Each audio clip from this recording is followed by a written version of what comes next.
Fala galera do Curumim, tudo bem? Voltamos para nossa segunda live de hoje. Que agora, meu amigo, primeiro a gente teve a Miriam Fischer, né, aqui de tarde. Conversamos aí sobre vários trabalhos icônicos dela, inesquecíveis. E agora a gente vai ter aqui talvez uma das mestras da dublagem, uma das vozes mais marcantes da dublagem brasileira, da televisão. Cara, a nossa grande mestra Sumara Luiz vai estar com a gente aqui. Em alguns segundinhos já estamos conectando. Estamos no ar. Boa Olá, noite. tudo bem? Tudo ótimo, grande prazer tê-la como nossa convidada aqui. Grande Prazer é todo meu, honra. imagina. Poxa, uma honra tá com você aqui. Nossa, realmente É tão muito legal. fácil, é só você ligar daí, eu acendo daqui e aí tudo feito, pronto. Muito fácil. Poxa, hoje o dia está sendo bem maneiro, que a gente teve a Miriam Fischer de mais cedo e Pois agora, é, eu não consegui assistir, eu vou ver se eu assisto depois que a gente pô, acabar. foi muito legal e tenho certeza que contigo também vai ser uma coisa bem bacana. Claro que vai, lógico.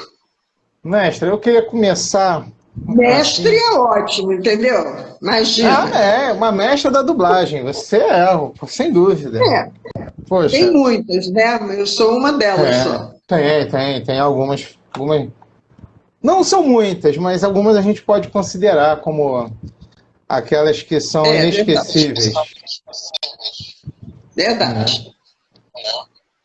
Eu queria que, assim, começar com você apresentando como foi a sua chegada nessa arte tão bacana que é a arte da dublagem, que é a arte de trazer, né, uma adaptar um texto, fazer uma, enfim, passar uma emoção de uma pessoa que você nunca conheceu pessoalmente, nunca viu, você só tem apenas como ouvir, né?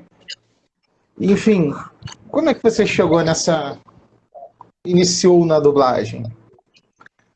Foi assim, um caso completamente fortuito. Eu conheci a Selma Lopes, que era dubladora profissional, ela estava fazendo um filme é, nacional, ela estava dublando a principal, e ela, eu casualmente fui a esse estúdio, fui chamada também para Oi, Claudinha, para assistir essa dublagem, que é uma coisa que eu nunca tinha visto, e então me interessei de ver, né? Eu sou bastante curiosa. E aí encontrei a Selma Lopes. A Selma disse que no meio da brincadeira eu fui dublar uma parte do filme, que era uma, uma personagem que tinha no filme e tal, e aí ficou super engraçado, ficou direito, ficou correto e tal. Ela disse, não, olha, você tem que dublar. Eu digo, como dublar? Tá doido e tal. E aí ela disse, não, tem que ir, eu vou te apresentar o seu Herbert, e, e aí você vai e tal. Não tinha curso naquela época, né? Não existia. E nem a regulamentação da profissão só foi em 78, eu estou falando de 73, né? Daí ela cumpriu a promessa, ela me levou a Herbert Richards, ela me apresentou ao seu Herbert, e ela me apresentou ao Mário Monjardim, que era diretor na casa na época, um dos diretores, e eu fiz um teste com ele, e isso é uma coisa muito engraçada, porque ele disse assim, você leva ela para o seu Herbert. E eu achei aquela frase um pouco enigmática, assim, como assim leva ela para o seu Herbert, entendeu? Tipo, o que quer dizer, né? Eu vinha de um mundo completamente diferente e tal. E já achei estranho, porque o Monjardim me foi apresentado como diretor da casa, e ele estava de bermuda e chinelo franciscano, sandália, né, franciscana. Eu pensei assim, na hora, eu digo, mas que espécie de empresa deve ser essa, né? Porque o cara de bermuda e chinelo franciscano e tal. Mas, enfim, né, eu vinha de uma empresa quer dizer, de um lugar que era muito arrumado, né, e tal. Mas achei que era muito esquisito. Daí eu fui ao seu Ebert, ele me pediu, ele perguntou se eu teria tempo de assistir e tal. Eu disse que não, mas eu poderia fazer quer dizer, manejar horários e tal. E aí eu comecei a assistir dublagem. Aí eu fui também para a Rádio Nacional, que a Selma considerou que era importante. Eu fui ser dirigida pela falecida recentemente Daisy Lucid, e fiquei lá 2 anos, mais ou menos, e assistindo dublagem. Todo o tempo que eu tinha, eu ia para Peri Filmes ou ia para Ebert, tinha franqueado, né, a minha entrada, e aí um dia tinha um filme e tal, eu estava assistindo, e aí eu fui escalada para fazer esse filme, que foi a primeira coisa que eu fiz, ela era a mulher do Marlon Brando no filme, o filme é O Grande Motim. Ela era nativa de uma ilha e depois ela foi mulher dele na vida real. Belíssima mulher, se passar. E aí eu fiz um papel que era maior, né? E aí, oi, Ronald. Aí o Fiore estava dentro do estúdio e disse, olha, então você vai fazer comigo Galaxy Trio, a mulher flutuadora é fixo, e aí, boy, aí o resto é história, estamos aqui conversando sobre o assunto. Assim foi. Também, saudade de ter, Ronald. Aquele negócio, Olha, isto é muito. Olha só, Jarbas Macedo assistindo minha live, vê se eu posso, entendeu? Isto é um gênio, ele tem uma firma e todas as empresas deveriam consultar. Consultem Jarbas Macedo. Vai, fala. É engraçado como é que você coloca assim na internet. Foi um acaso, não foi um acaso tão acaso assim, né?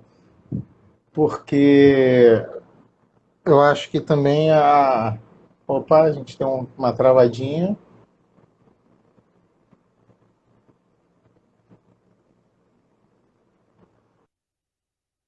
Deu uma travadinha aqui, deu uma travadinha.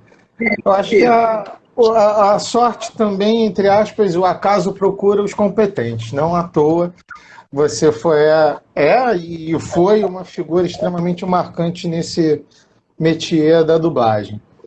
E eu vi uma vez você comentando... As coisas acontecem assim, não existe coincidência na vida, né? Mas acontecem essas coisas na vida. Eu sou economista, imagina você.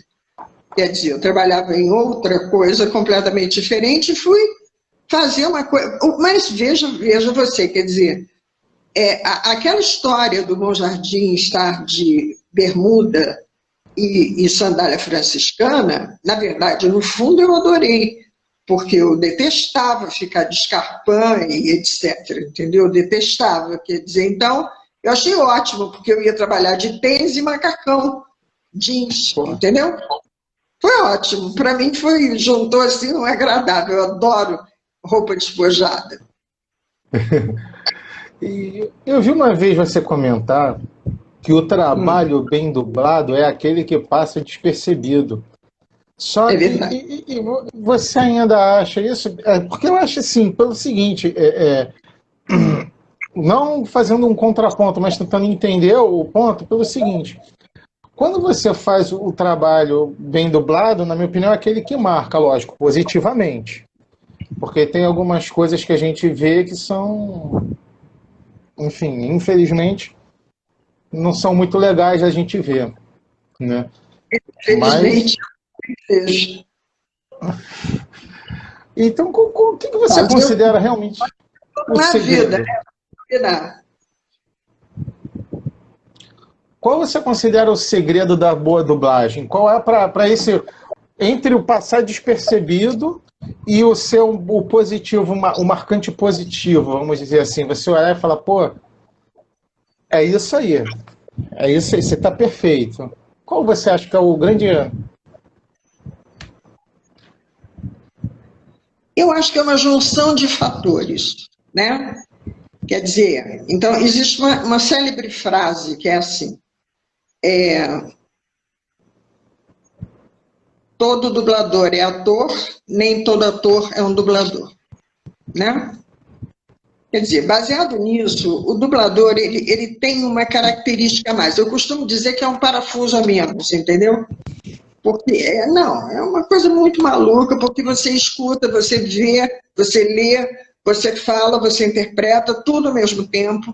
Não pode ter, tem que ter uma coisa esparafusada em algum lugar, porque não é possível, não é possível.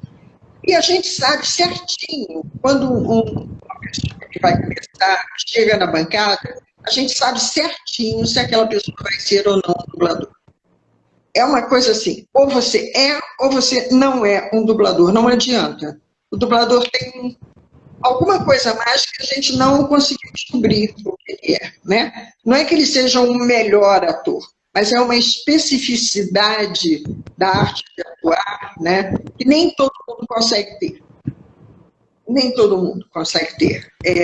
Você tem que acompanhar as tecnologias, você tem essa dinâmica que eu te falei, quer dizer, ouvir, ler, interpretar, ver a tela, tudo ao mesmo tempo. É muito difícil. Todo mundo acha que, mas eu vou fazer um TikTok ali rapidinho e vai ficar... Não, sabe? Aí você para e diz assim, então tá, ok, entendeu?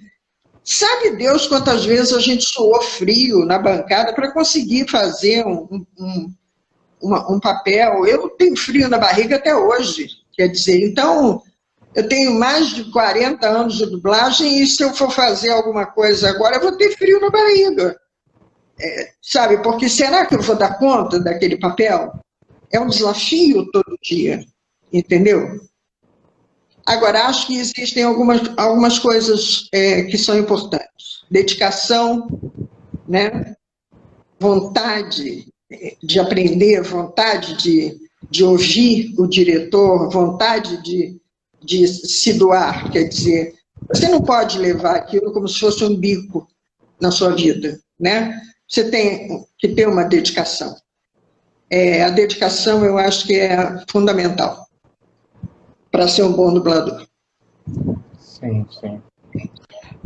Até porque, vamos dizer assim, o trabalho da dublagem, por exemplo, ele, dependendo do trabalho, ele vai ultrapassar gerações. A gente vê, por exemplo, em algumas... quem é mais... tem a minha faixa etária, cresceu vendo A Gato e o Rato, por exemplo, que é um trabalho seu e da Mata que ficou perpétuo aquilo ali. Você não tem como você imaginar a Mad e o David com outras vozes. É impressionante. São vozes que encaixam melhores do que da própria Sybil e do Bruce Willis. É uma coisa que casa de uma maneira... É verdade, é verdade. Impressionante. Então, por exemplo, a galera mais nova... Aquilo, na verdade, se for colocado hoje em dia por uma pessoa que está começando, é por isso que as pessoas têm que ter um pouco de paciência, né? Não pode ser assim. Quer dizer, precisa de técnica, precisa de muita observação. Eu também, Claudinha. Precisa de muita doação, quer dizer, ali era o melhor de nós dois, né? Juntos, quer dizer, era muito difícil, porque um falava por cima do outro, não havia condição de você ter noção de ensaio. Imagina ensaio com uma coisa daquela, era impossível e tal. Então, não é qualquer um que ia conseguir fazer A Gata e o Rato.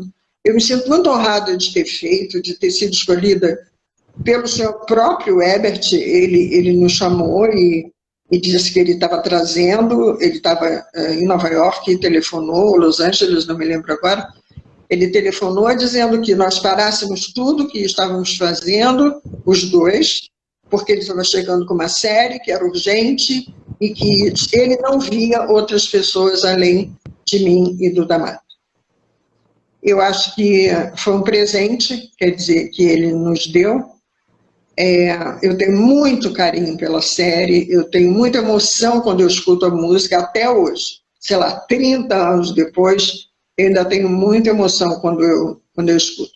E fiquei, quer dizer, com uma marca, né? Quer dizer, aquela acabou de assinar a minha carreira, né? Quer dizer. E o Bruce Willis, quer dizer, passou a ser conhecido a partir dali, né? Sim, a carreira sim. do Bruce Willis deslanchou a partir da Gata e o Rato também. Verdade. E a Síbil ali, ela estava buscando uma retomada na carreira dela e acabou que aquilo ali funcionou de uma forma, como você falou, eu acho bem interessante isso, que não era uma coisa linear, parecia um relacionamento de casal, onde o cara tá falando, a mulher fala junto, e depois o cara atropela e ela atropela também. E eu acho que essa é a grande sacada da dublagem desse seriado, de ter esse destaque todo, porque aquilo ali passava uma verossimilhança em que, assim, quem via, vamos dizer, não ia nunca imaginar, por exemplo, que nenhum dos dois não estivessem falando a sua língua nativa ali. Porque o trabalho ficou tão, sabe, tão casado. Aquilo era maravilhoso. Sobre a dublagem, quando ela é bem feita, ela passa desapercebida. Você não consegue perceber que não é. Você acha que realmente são aquelas vozes, né, que estão falando em português. Então, ali tem essa dedicação que eu te falei, tem muito aprendizado, tem muita doação, tem anos de estrada, né, para se conseguir chegar ali. E como é que foi, por exemplo, você citou a Rádio Nacional, que eu acho que foi um grande celeiro dos grandes dubladores, né? E outros tantos nomes até que vieram a dublar futuramente, a galera do Rádio Teatro. Todos eles. Nossa, eu acho que difícil você elencar talvez um ali daquela turma toda da dublagem chamada clássica, que eu até hoje falei com a Miriam Fischer mais cedo, que não tenha tido essa origem ali, né? Essa... Como é que você vê? Será que está faltando isso para hoje? Se seria uma boa ferramenta para a galera poder...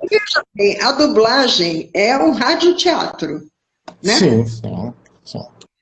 E aí, se você não tiver essa interpretação, se você não tiver se você não manejar isso, a interpretação, se você não souber, se não estiver em você, se ninguém te ensinar, se você não fizer um curso de teatro, né? E as pessoas dizem, mas por que tem que ter DRT? Tem que ter por causa disso, né? Quer dizer, que é para poder chegar e fazer um trabalho como esse.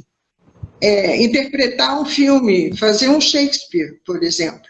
Como que você vai interpretar um Shakespeare se você não tem nenhuma técnica? Como é que vai fazer?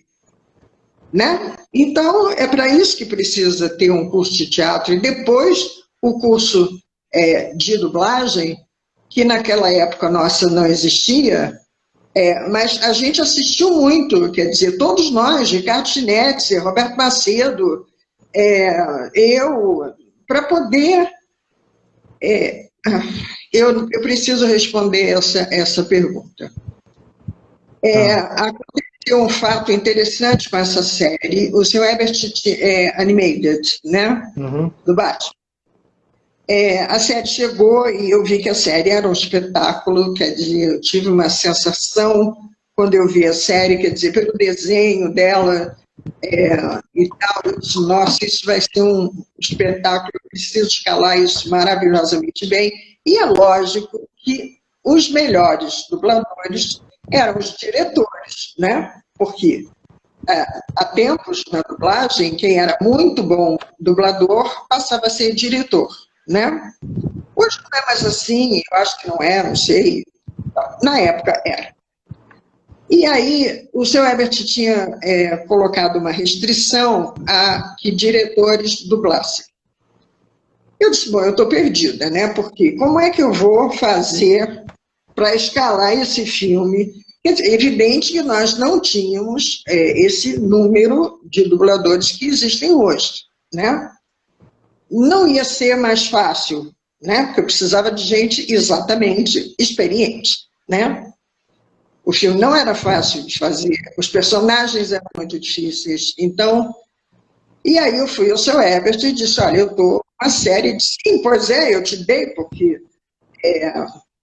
decidi que você ia dirigir, porque você entende bem inglês, você fala e tal, e aí eu preciso de uma coisa. Eu digo, olha, seu Herbert, só tem uma coisa, eu preciso de todos os diretores, sem tirar nem pôr, todos eles. Como? Eu digo, pois é. Por quê? Vou explicar ao senhor. O filme é assim, assim, assim. Os personagens são dificílimos. Eu preciso do Zé Santana, eu preciso da Ângela, eu preciso de A, B, C, H, Elson, Marcos, de todo mundo. E todo mundo dirigia, né? Aí ele disse, mas eu baixei uma ordem, você não viu que eu baixei uma ordem? Eu digo, vi. Mas toda ordem tem que ter uma exceção, porque senão como é que vai ser? Como é que eu vou fazer esse filme? Com essa excelência que o senhor está querendo. Aí ele disse, bom, o argumento, Sumara, realmente foi de derrubar, pode usar os diretores e tudo bem.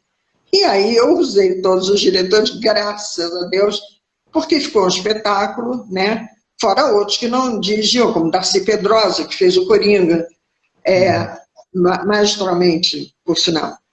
Mas, quer dizer, eu precisei investir pesado na série e ir até ele para quase implorar, né, para ele deixar os diretores dirigirem.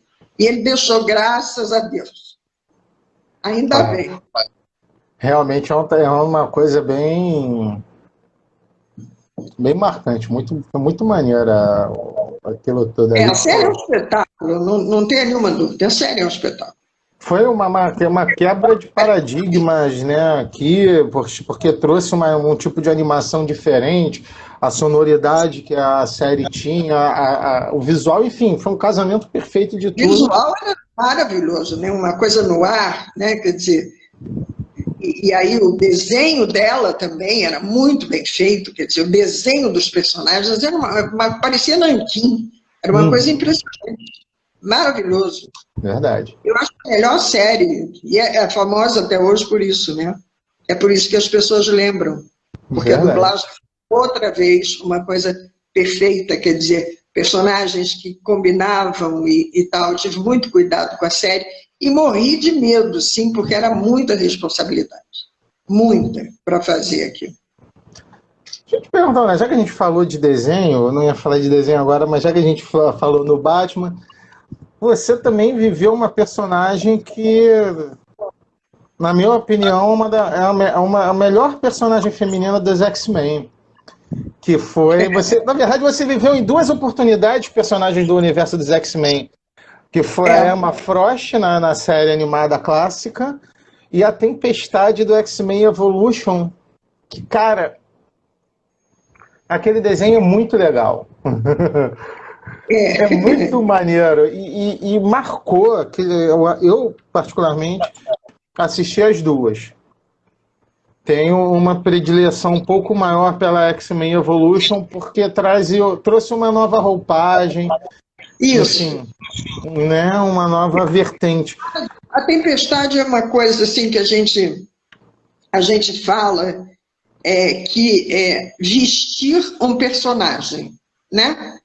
Existem dubladores que vestem um personagem. A Gato e o Rato é uma coisa dessas, né?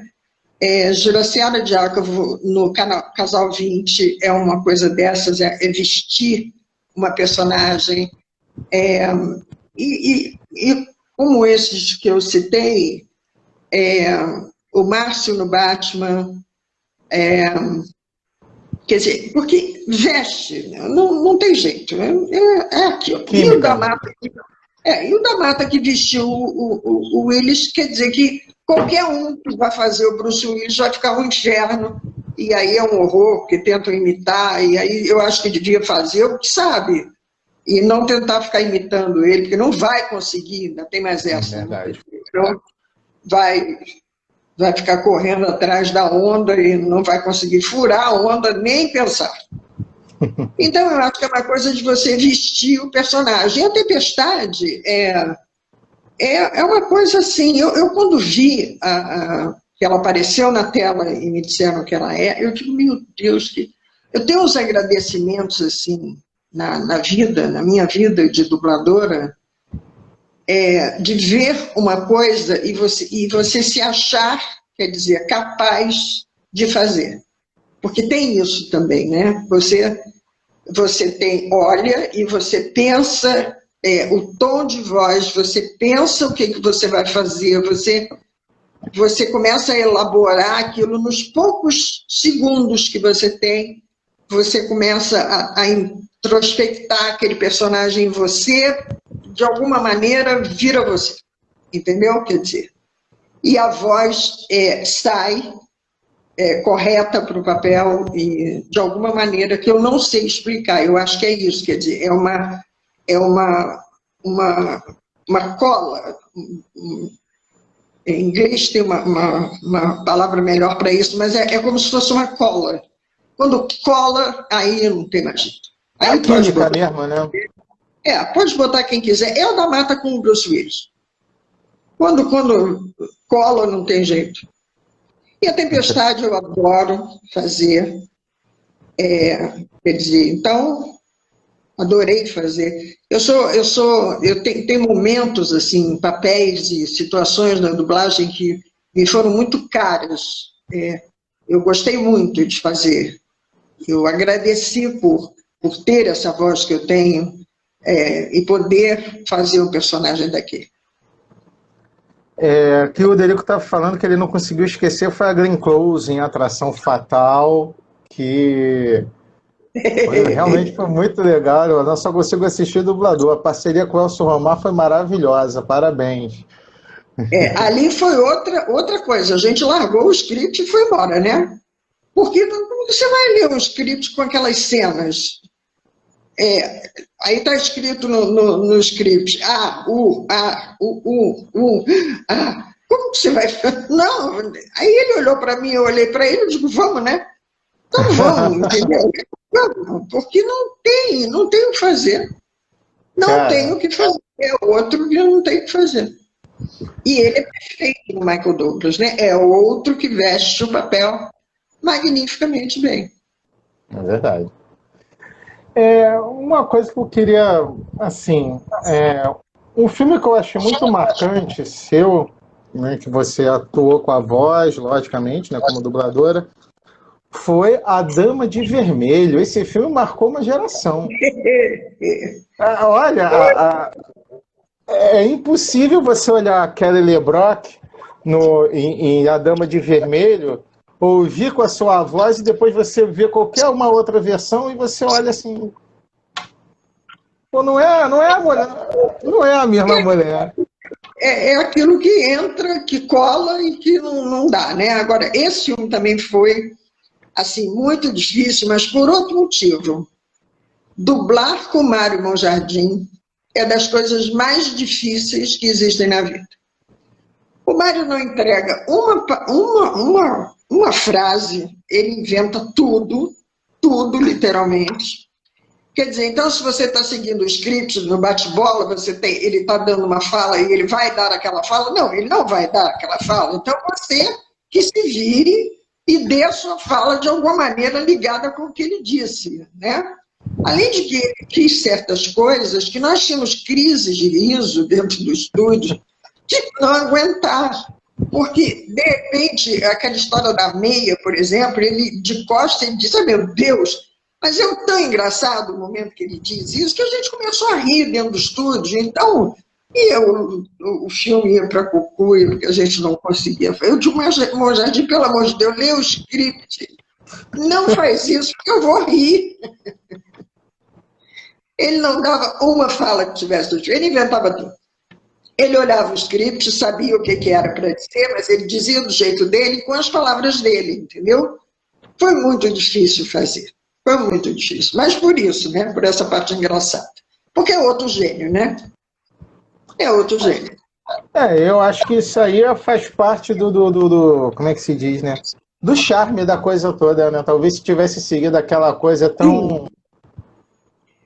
O filme é uma comédia rasgada, né? Quer dizer, se ele não faz isso, o Gene Wilder é engraçado, mas é um engraçado americano, né? Sim, exato. Então, o Monjardim, quer dizer, colocou ele engraçado assim, quer dizer, palatável, né? A gente riria dele, é sensacional a dublagem, sensacional. Agora, era o riso de todo o tempo, entendeu?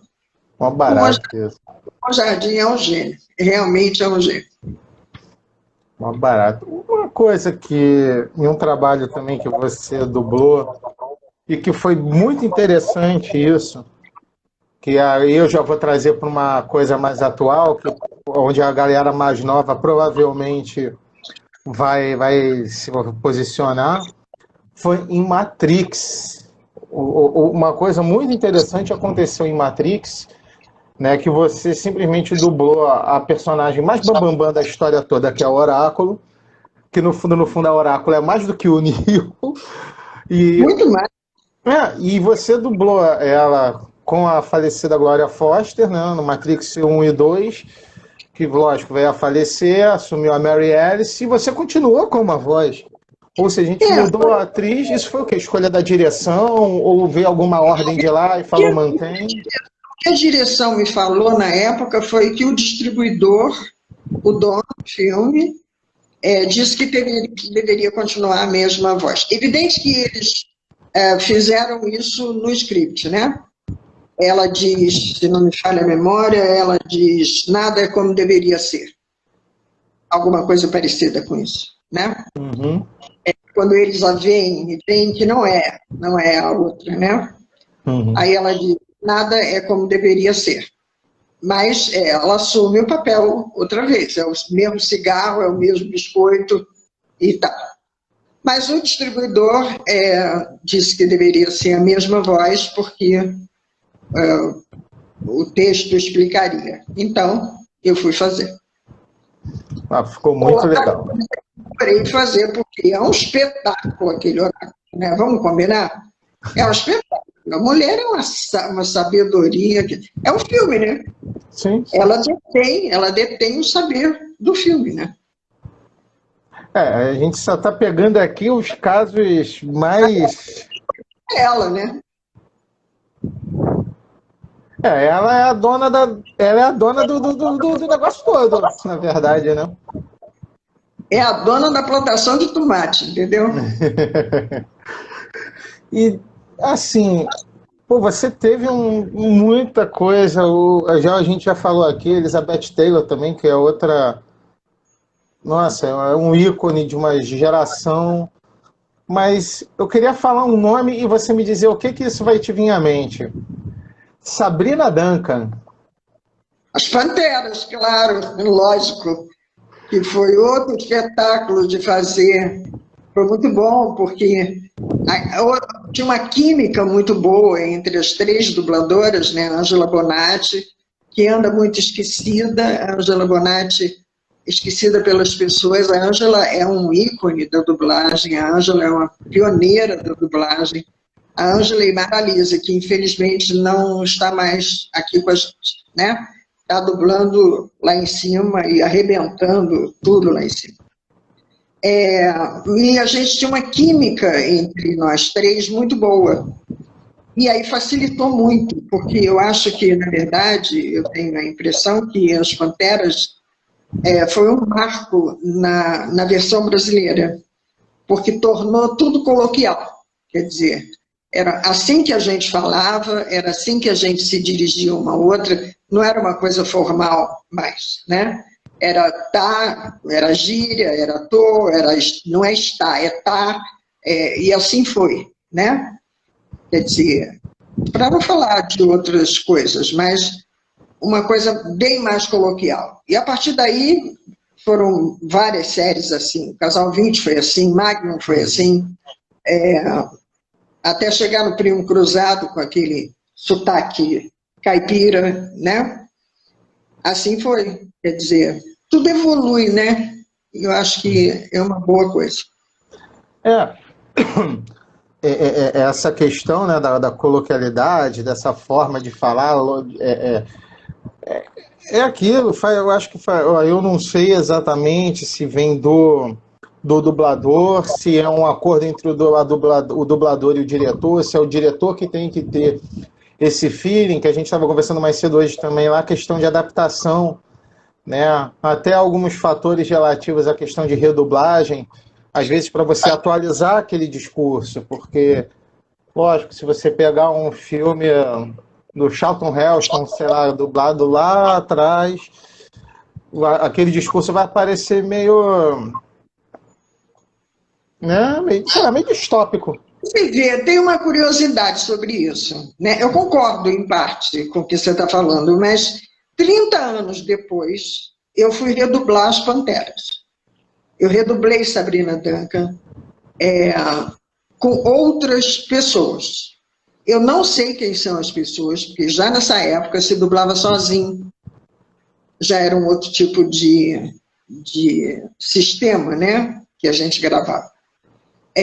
Não sei quem foi, ou quem foram as outras dublagens, dubladores e dubladoras que fizeram, mas 30 anos depois eu fui redublar. Tanto que eu disse ao Mário, não, ao Marco Ribeiro, eu disse, não vai dar certo, 30 anos depois, como é que eu vou fazer isso? Ele disse, não, vai ficar tudo ótimo, maravilha e tal. E aí a gente gravou uma coisa que eu tinha feito com uma coisa atual. E era a mesma coisa. Então, ele disse, vai gravar. E aí, regravei, quer dizer, exatamente como eu tinha feito 30 anos depois. Então, atemporal. Atemporal. Existem coisas assim.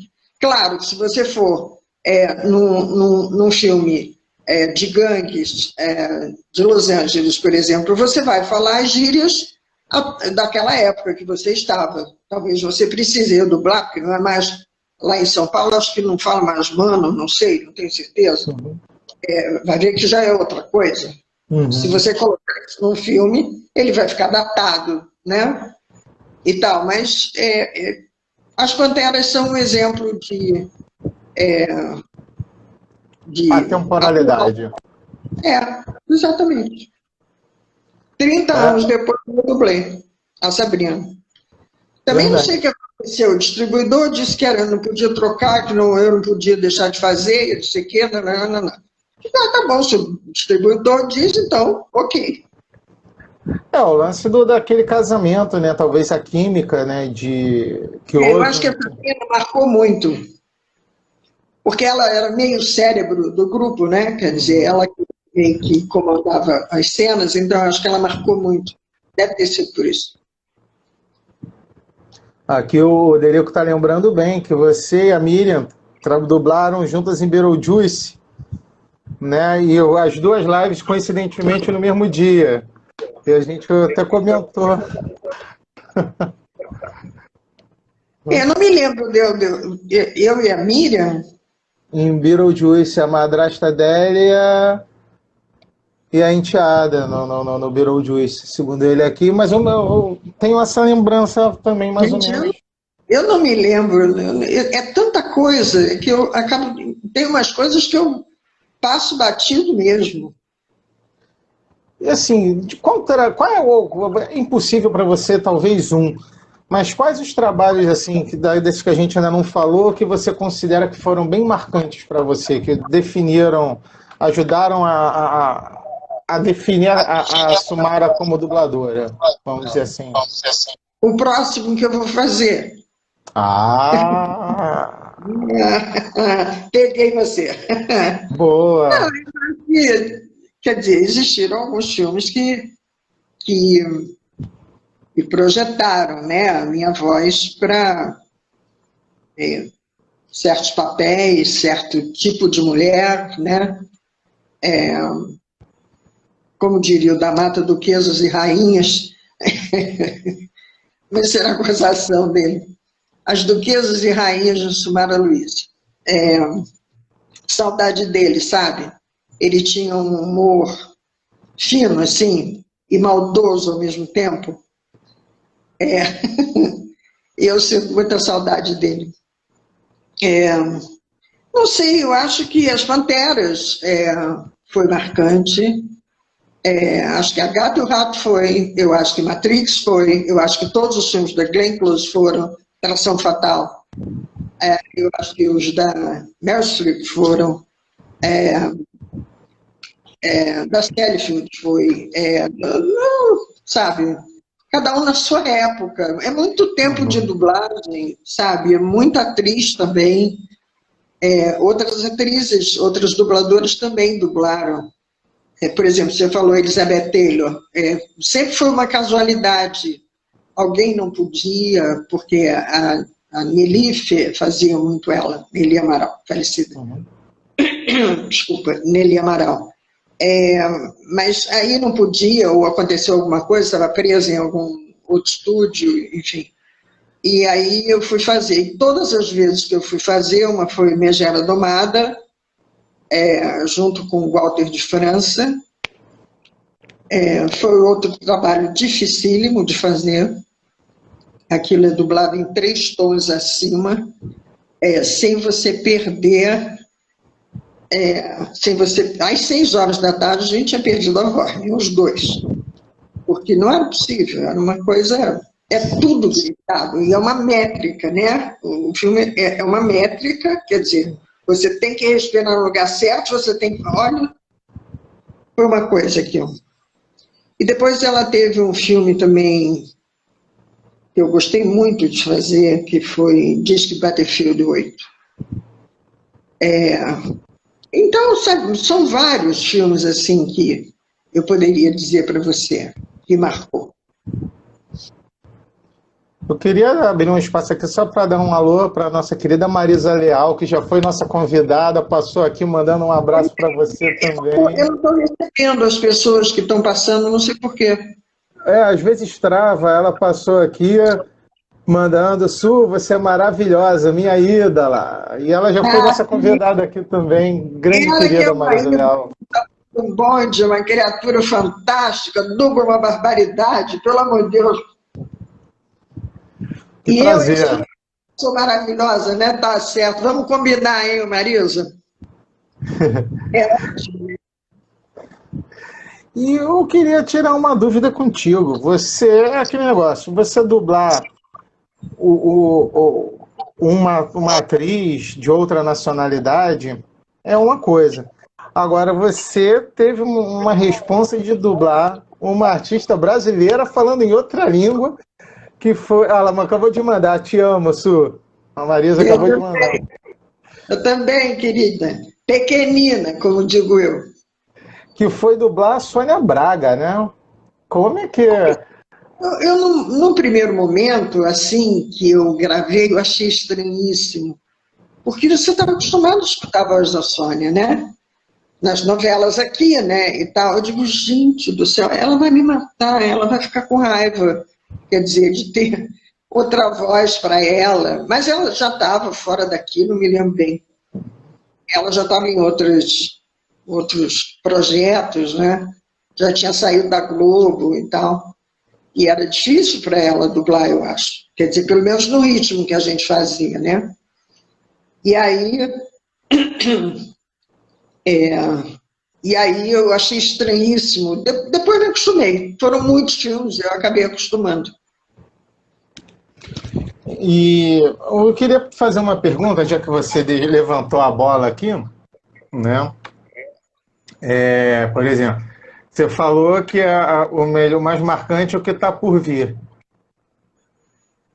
Então, Sempre é. Se você achar que você já fez tudo e que você já está pronto, você está perdido. Você nunca está pronto. Um dublador nunca está pronto. Tem sempre um desafio que vai chegar na tela e você vai suar para conseguir fazer.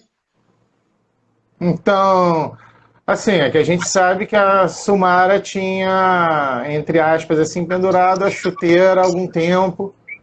E 10 aí anos. é um bom tempo, né? 10 anos. Ou seja, a gente está tendo um retorno. A gente está tendo um retorno. Você acredita um negócio desse, rapaz? Impressionante, né? As coisas a gente não pode dizer nada é definitivo, né? Eu, por outro, definitivo é o esquartejamento, porque mais nada é definitivo, entendeu? Não tem, porque aí, sabe, surge uma ideia, não, olha só, eu vou te mandar o equipamento, aí você grava, e aí... Não. Eu não vou falar o que é, porque eu não tenho certeza se pode falar. Tem uma porção de histórias sobre esse filme na internet, já, nas páginas e tal, mas eu não vou falar, porque eu não sei, eu não sei se pode, e dizem que não pode, aí o outro diz que pode, já tem até trailer. Pois é, então, mas eu não vou falar porque não me foi autorizado. Então, mas o filme é famoso, é uma continuidade. Que tem uns anos e tal, foi uma coisa que chamava Kid. Alguma coisa Kid. E é uma continuidade desse filme. Aqui, ó, eu vou concordar aqui porque o Júnior colocou que a dublagem precisa do seu talento. Eu também acho que os talentos não se perdem. A volta, esse coisa é maravilhoso. Parabéns. Porque tem agora essa história do remoto, né? Eu estou muito longe do Rio, né? Eu moro numa cidade serrana, fora do Rio. Quer dizer, então com essa história do remoto, aconteceu isso. Esse dono do estúdio, que é um companheiro muito querido, ele me disse, não, imagina, vai dublar, é agora, eu não devia nem nunca ter parado. Então, e aí mandou equipamento B, CH, e microfone, isso, aquilo e tal, e a gente está gravando. É uma experiência sempre, por isso que eu te digo, é um frio na barriga toda santa vez, com todos esses anos que eu tenho. Sumara, você é uma profissional, uma dubladora fantástica, mas a Sumara, ela se tornou esse ícone, que ela é esse símbolo respeitadíssimo, principalmente no meio, não só pela sua atuação por trás dos microfones, mas muito também pelos serviços prestados à categoria, que você lutou tanto, inclusive o reconhecimento e tudo isso. E muita gente hoje, né, que às vezes até gente que está começando, gente que começou a curtir há pouco tempo, não sabe nem na metade da guerra que você já batalhou pela dublagem. Você poderia fazer um en passant para introduzir, deixar essa galera toda ciente da importância do que a gente tem aqui? A iniciativa não foi só minha, começou com Jorge Ramos lá atrás, depois passando pelo Flávio Dias, com a Sonate, depois comigo, que fundei a ANAD em relação ao direito autoral e conexo. Nós temos direito, pela Lei 9.610, a receber, mas um momento atrás a categoria achou que não era isso. É muito difícil, eu poderio muito forte, né, quer dizer, em cima de um trabalhador, quer dizer, eu entendo, eu compreendo que as pessoas tenham cedido porque precisam, tem família, tem responsabilidades, né, de pagamentos e tal, todo mundo tem, eu também tinha, né, mas de forma que eu digo, então, que 3 vezes a gente perdeu o bonde da história. O bonde passou e a gente deixou passar. Mas eu acho que, você vê, 10 anos depois eu voltei a dublar, né? Eu acho que, quem sabe 10 anos depois as coisas também se modificam, não movidos por mim, né? Isso realmente é um caso encerrado para mim. É muito sofrimento, é muito ruim você ver colegas negando seus direitos, né? É muito duro de ver, né? É compreensível, mas é duro. E eu não quero mais passar por isso. Se alguém fundar uma associação outra vez, eu vou ser a primeira a me inscrever. E vou querer o meu direito da mesma maneira que me cobraram o direito. Mas é preciso entender, essas pessoas que estão começando, que existe o bônus e o ônus, né? Você não pode querer só o bônus, você tem o ônus. Então, eu vou ser a primeira, se fundarem alguma associação. Recente me chamaram para fazer um debate sobre o direito autoral. Participei de muitos congressos, né, sobre direito autoral, convidada pelo Ministério da Cultura, mas eu não quis participar. É um assunto, para mim, que está amortecido. Claro, se alguma coisa acontecer e a categoria decidir que tem que parar, ou decidir que tem que forçar, ou tem que assinar alguma coisa, ou, enfim, eu, como sempre fiz, né, eu vou seguir, quer dizer, o que é justo e o que é correto. Mas, se tiver que mexer, não vou ser eu que vou mexer. Isso eu posso te garantir. E uma coisa que eu acho que vai muito válido falar sobre a questão da dublagem, né? Principalmente numa época onde a gente começou lá atrás, que a gente tinha uma censura, tinha toda... Nem me lembro esse tempo, entendeu? Uma coisa horrorosa. Pois é, enfim, era muito difícil. Era muito difícil o trabalho para quem... Muito. A gente não podia falar Fidel Castro, calcinha, sutiã, cocaína. Imagina, eu fiz uma série chamada Miami Vice, que era cocaína, Vice, né?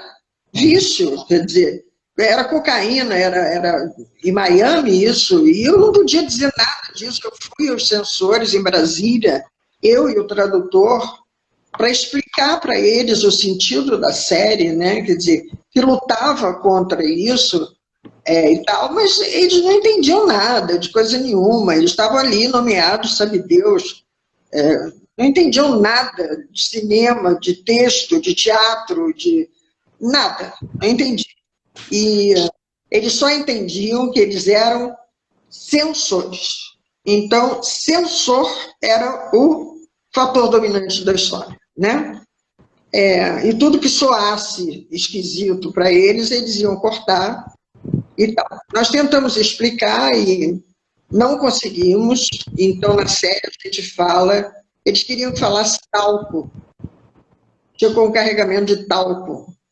Agora você faz conta, a cocaína aparecendo e a gente dizendo talco, entendeu? É muito complicado. Só para quem viveu uma época dessa. Censura é uma coisa abominável, não importa em que tempo, entendeu? Espero que ela nunca mais volte e nunca mais apareça por essas bandas, mesmo hoje em dia, né? Não está longe dela aparecer também. É verdade?